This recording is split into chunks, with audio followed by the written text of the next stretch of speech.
आज सदन में राघव चड्ढा ने फिर से एक नया सवाल उठाया कि खाने में मिलावट को लेके, कि खाना जो हम खा रहे हैं, चाहे वो सब्जी हो, चाहे वो अनाज हो, चाहे जितनी भी चीज हम खाते हैं, उसमें क्या क्या चीज मिलावट किया जा रहा है जिससे हमारे बॉडी को नुकसान हो रहा है या फायदा हो रहा है। ये वीडियो पूरा देखें, आपको सब समझ में आ जाएगा। खाने में खतरनाक मिलावट का मुद्दा, फूड अडल्ट्रेशन का। सर, बाजार में प्योरिटी का लेबल लगाकर, फर्जी लेबल लगाकर खुलेआम जहर बेचा जा रहा है।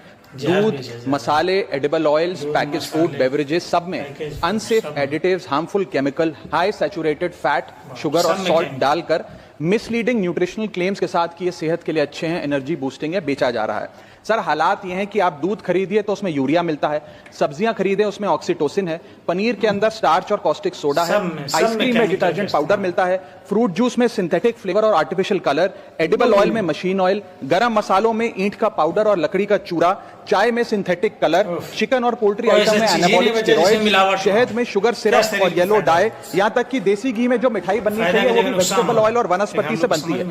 सर, आप सोचिए कि जब एक माँ अपने बच्चे को दूध का ग्लास देती है सोचकर कि इसमें कैल्शियम है, प्रोटीन है, मेरा बच्चा तंदुरुस्त बनेगा, उसे इस बात का अंदाजा भी नहीं है कि वे एक यूरिया और डिटर्जेंट का डेंजरस मिक्स अपने बच्चे को पिला रही है। सर, एक रिसर्च बताती है कि मिल्क के सैंपल्स में 71% सैंपल्स में यूरिया और 64% सैंपल्स में न्यूट्रलाइजर जैसे सोडियम बायोकार्बोनेट पाए गए।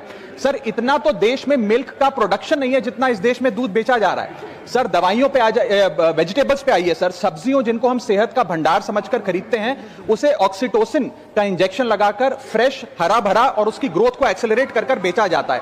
ऑक्सीटोसिन सर वो हार्मफुल केमिकल है जिससे dizziness, headache, heart failure, infertility और कैंसर जैसी बीमारियां होती हैं। सर, वर्ष 2014-15 से लेकर 25-26 के बीच में जितने भी सैंपल्स की जांच हुई उसमें 25% सैंपल्स में मिलावट पाई गई, यानी कि हर 4 सैंपल्स में 1 में मिलावट पाई गई। न जाने कितने बीमार हुए, कितने अस्पताल में गए और कितनों की जानें चली गई। Sir, food adulteration is a raising health crisis और खास तौर पे ये बच्चे, बुजुर्ग और महिलाओं, प्रेग्नेंट महिलाओं के लिए खास तौर पे एक खतरे की घंटी है। इससे भी ज्यादा चौंका देने वाली बात वो है सर कि जो प्रोडक्ट्स भारत में बनते हैं लेकिन इंटरनेशनली बैन हो गए, जैसे कि इस देश की 2 सबसे बड़ी गरम मसाले बनाने वाली कंपनियों के प्रोडक्ट्स यूएस, यूके और इनफैक्ट पूरे यूरोप में इसलिए बैन हो गए क्योंकि उनके अंदर कैंसर कॉजिंग पेस्टिसाइड्स पाए गए। वो मसाले भी आज भारत में बेचे जाते हैं और धड़ाधड़ खरीदे जाते हैं। हम we are forced to consume those products. Sir, हालात यह है कि और देशों के अंदर जिन फूड आइटम्स को पालतू जानवरों को भी नहीं खिलाया जाता, वो हमारे देश में धड़ाधड़ ये कंपनियां बेच रही हैं। सर, मैं इस संदर्भ में कुछ सुझाव लाया हूं। पहला सुझाव, FSSAI जो हमारा रेगुलेटर है उसे मजबूत करिए, एडुकेट मैन पावर दीजिए, एडुकेट लैब टेस्टिंग दीजिए। दूसरा, जो फाइन्स और पेनल्टीज हैं वो फाइनेंशियली मैनेजेबल है, उनको बढ़ाने की जरूरत है। थर्ड, पब्लिक रिकॉल मैकेनिज्म होना चाहिए। यदि किसी एक प्रोडक्ट में मिलावट पाई जाए